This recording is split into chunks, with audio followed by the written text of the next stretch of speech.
चाहे कितना भी अभागा मनुष्य हो, सुबह 3 बजे से 6 बजे उठकर ब्रह्म मुहूर्त में कर दो यह काम। जो चाहोगे वह मिलेगा। एक समय की बात है, माता पार्वती ने भगवान शिव से पूछा, स्वामी, मैंने देखा है कि चाहे कितना भी अभागा मनुष्य हो, अगर वह सुबह के समय ब्रह्म मुहूर्त में उठता है तो वह बहुत सुखी रहता है। ऐसा क्यों? मुझे ब्रह्म मुहूर्त का रहस्य बताइए। तब भगवान शिव ने कहा कि देवी, मैं आपको इस प्रश्न का उत्तर एक कथा के माध्यम से बताऊंगा। कृपया आप इस कथा को ध्यानपूर्वक सुनना, और जो भी मनुष्य इस कथा को पूरा सुनेगा वह कभी भी इस अवसर को अपने हाथ से जाने नहीं देगा। ब्रह्म मुहूर्त का रहस्य जानकर पूरा जीवन बदल जाएगा। भगवान शिव कथा को सुनाना प्रारंभ करते हैं और माता पार्वती से कहते हैं, बहुत समय पहले की बात है। काशी में दीनू नाम का एक लड़का रहता था। वह लड़का बहुत ही अच्छा था, लेकिन एक गलत आदत थी। वह देर तक सोता रहता था। सुबह उसे जगने के लिए घर वाले कई प्रयास करते थे, परंतु वह रोजाना सुबह देर से उठता था। वह लड़का कभी भी 9 बजे से पहले नहीं उठता था। जब वह बालक था तब परिवार वालों ने सोचा कि जब यह बड़ा हो जाएगा तो इसकी आदत में सुधार हो जाएगी। परंतु लड़का जैसे जैसे बड़ा होता गया, उसकी यह आदत और भी ज़्यादा गहरी होती चली गई। दुनिया इधर के उधर हो जाए जाए लेकिन वो कभी उठता नहीं। लेकिन वह लड़का ऐसे ही बड़ा होता रहा। उसके माता पिता ने उसकी ये आदत छुड़वाने का बहुत प्रयास किया। ज़्यादा परेशान रहने लगे। अब लगता था उस लड़के को ढेरों नकारात्मक शक्तियों ने घेर लिया था। वह सभी को पलटकर जवाब देता था और दिन भर उदास रहता था। उसका असर उसके स्वास्थ्य पर भी पड़ रहा था। जब उस लड़के को यह पता लगा कि उसके सारे मित्र सफलता को प्राप्त कर चुके हैं, तब वह और भी ज़्यादा चिंतित हो गया और ईश्वर को कोसने लगा। वह बार बार यही कहता था कि मेरी किस्मत ही खराब है, परंतु उसके पिता अच्छी तरह से जानते थे कि उस लड़के के असफल होने के पीछे क्या कारण है। भगवान शिव ने कहा, देवी, फिर एक दिन की बात है, उसके पिता को किसी सन्यासी के बारे में पता चला। उसने तुरंत अपने बेटे की समस्या को लेकर उस सन्यासी के पास जाने का निर्णय लिया।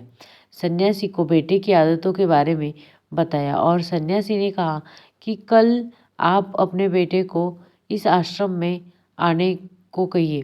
फिर उस लड़के का पिता अपने घर चला गया और फिर उसने दूसरे दिन अपने बेटे को सन्यासी से मिलने के लिए भेजा। भेजने से पहले पिताजी ने उसे प्यार से समझाया कि तुम्हारे सारे मित्र सफलता प्राप्त कर चुके हैं, क्या तुम सफल नहीं होना चाहते हो? लड़के ने उत्तर दिया कि जरूर पिताजी, परंतु जब भी मैं अपने मित्रों से उनकी सफलता का रहस्य पूछता हूँ तो वह मुझे कुछ नहीं बताते। भगवान शिव ने कहा, देवी, फिर उसके पिता ने कहा, मुझे यह रहस्य पता चल गया है कि वह सभी क्यों सफल हो जा रहे हैं। तब उस लड़के ने बड़ी उत्सुकता से पूछा, क्या जब पता चल गया है पिताजी? कृपया करके आप मुझे बताइए। उसके पिता ने कहा कि कल सुबह तुम्हें एक सन्यासी के आश्रम में जाकर उनसे मिलना है। यदि तुम वहाँ पर समय से पहुँच गए तो वह सन्यासी तुम्हें ऐसी मंत्र बताएगा कि जिससे तुम सफल हो जाओगे। परंतु एक समस्या है। लड़के ने कहा कि पिताजी, मैं कल पूरी रात जागता हूँ और सुबह सन्यासी से मिलकर आऊँगा। उसके पिता ने कहा कि ठीक है, तुम वहाँ जाकर उस सन्यासी की आज्ञा को मानना। पिता की इस बात सुनकर वह लड़का बहुत खुश होगा। जीवन में पहली बार रात्रि में वह जागता रहा, परंतु थोड़ी ही समय में उसे नींद आ गई और वह सो गया। फिर अगली सुबह वह उठा तो उसे पता चला कि सन्यासी से मिलने का समय समाप्त हो चुका था। उसके पिताजी ने उस लड़के की तरफ देखा और कहा कि तुम जीवन में कभी सफल नहीं हो पाओगे और जाकर सो जाओ। पिता की यह बात सुनकर उस लड़के को बहुत दुख हुआ। उसने मन ही मन स्वयं को चुनौती दी कि कल सुबह सन्यासी से मिलने अवश्य जाएगा। उसने अपने पैर के एक छोटा सा घाव बना लिया, जिससे दर्द के कारण उसे रात भर नींद नहीं आई। भगवान शिव ने कहा कि देवी, यह ऐसा पहला अवसर था जब उसने अपने जीवन में पहली बार सूर्योदय देखा था, परंतु तुरंत ही तैयार हो गया, सन्यासी से मिलने के लिए चला गया। आज उसका अनुभव कुछ अलग ही था। वह बेहद शांत महसूस कर रहा था।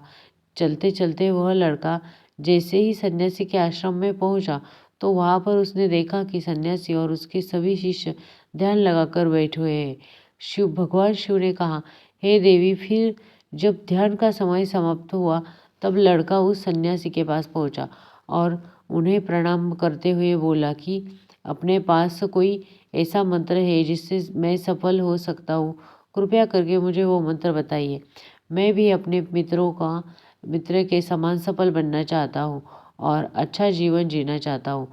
भगवान शिव ने कहा, हे देवी। फिर सन्यासी मुस्कुराए और बोले, अच्छा, तो तुम वही बालक हो। तुम्हारे पिताजी मुझसे मिलने आए थे और उन्होंने तुम्हारे विषय में मुझे सब कुछ बता दिया है।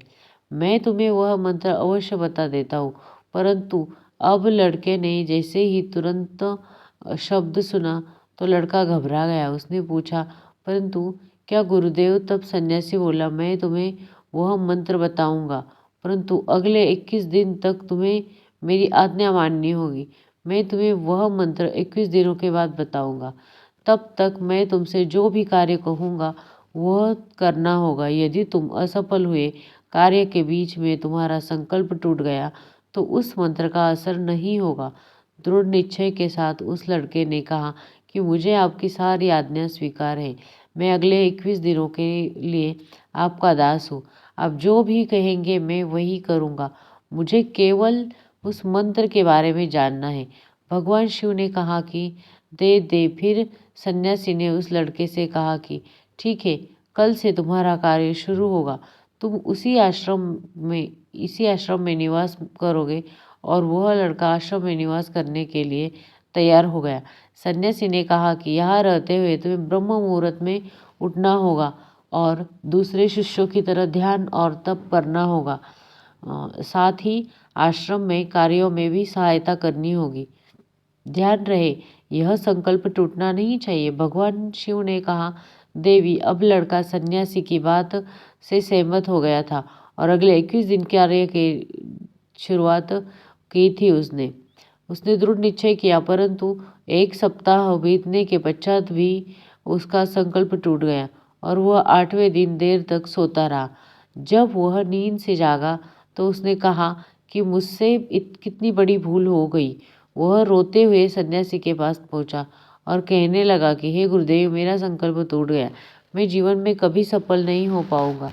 लेकिन उसे समझते हुए सन्यासी ने कहा कि एक बार फिर से शुरुआत करो, फिर संकल्प करो। फिर लड़के ने सन्यासी से पूछा, सुबह उठना इतना आवश्यक क्यों होता है और यहाँ पर सभी लोग इतनी जल्दी क्यों उठ जाते हैं? शिव ने कहा, देवी। तब सन्यासी ने लड़के को समझाते हुए कहा कि सुबह यानी ब्रह्म मुहूर्त में उठने के पीछे बहुत बड़ा विज्ञान छुपा हुआ है। लड़के ने कहा कि कृपया मुझे वह विज्ञान बताने की कृपा करें। सन्यासी ने कहा कि रात्रि को 4 प्रहर में बांटा गया है।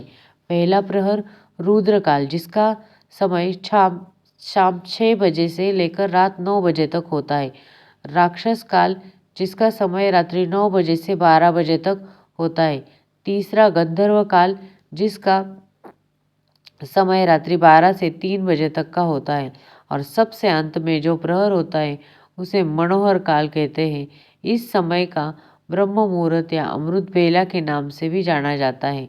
यह समय होता है रात को 3 बजे से सुबह 6 बजे तक का, और यह वह समय है जब पूरे संसार की नकारात्मक शक्तियाँ निष्क्रिय अवस्था में होती है और सकारात्मक शक्तियाँ सक्रिय होती है।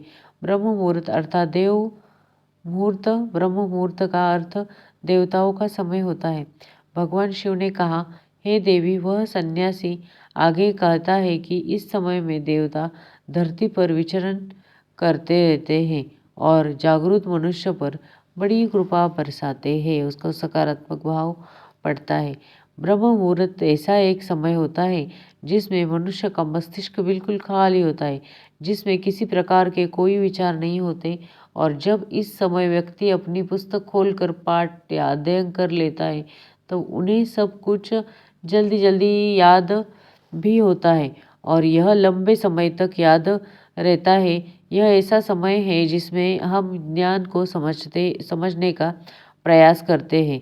इस कारण आश्रम के सभी शिष्य और संसार में बहुत से ज्ञानी लोग ब्रह्म मुहूर्त में उठ जाते हैं।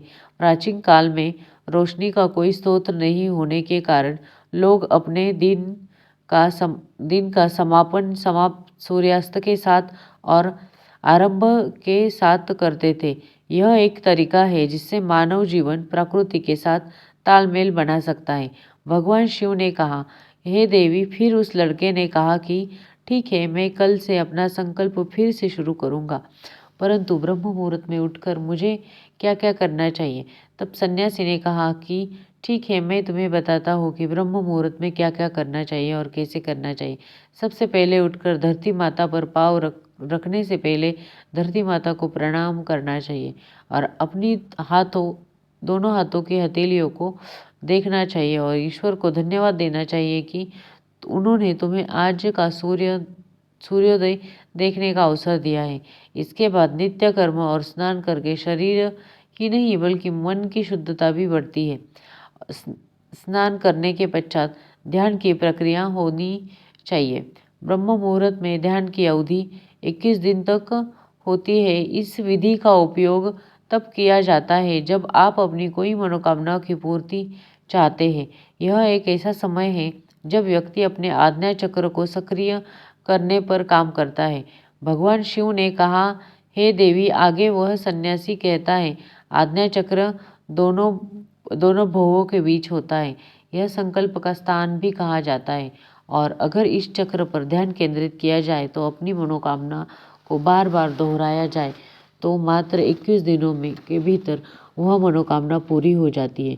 अगर आपके मन में भी कोई अधूरी मनोकामना है और आप उसे पूरा करना चाहते हैं तो सबसे पहले उस मनोकामना का स्पष्टीकरण कर लीजिए। आपको क्या चाहिए यह निर्णय अवश्य कर ले।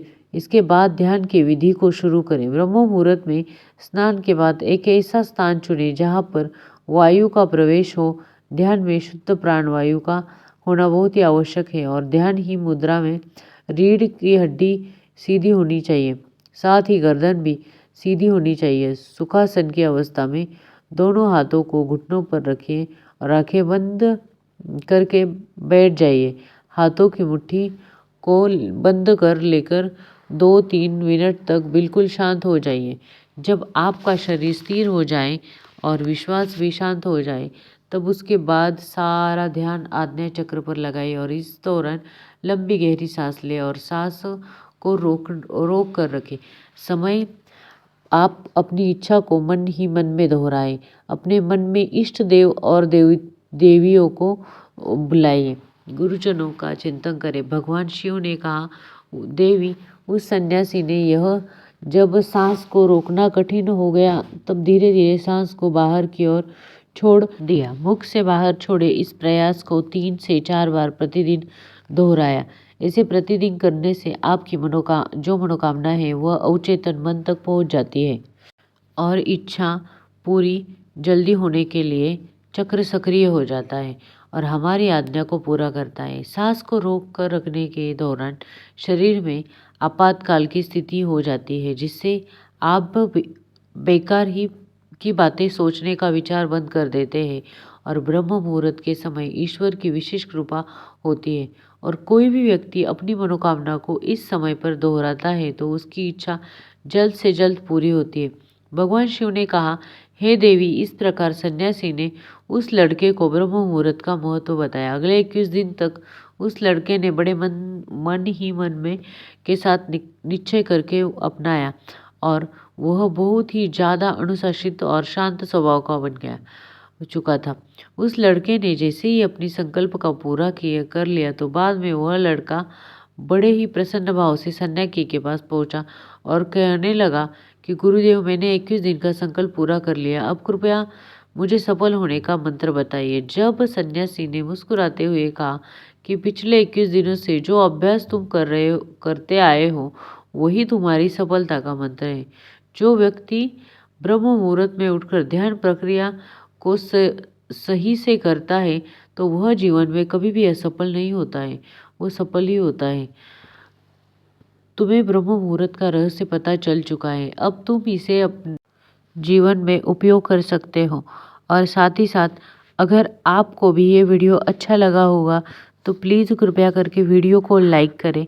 और चैनल पे नए आए हो, पहली बार आए हो तो प्लीज़ कृपया करके चैनल को सब्सक्राइब भी करें ताकि ऐसे ही मोटिवेशनल वीडियोस आपको इस चैनल पर मिलते रहेंगे। एंड कमेंट में यह भी लिख के जाइएगा कि थैंक यू यूनिवर्स, और लिखिए कि मैं रेडी हूँ ब्रह्म मुहूर्त में उठने के लिए। हैप्पी रहिए, खुश रहिए।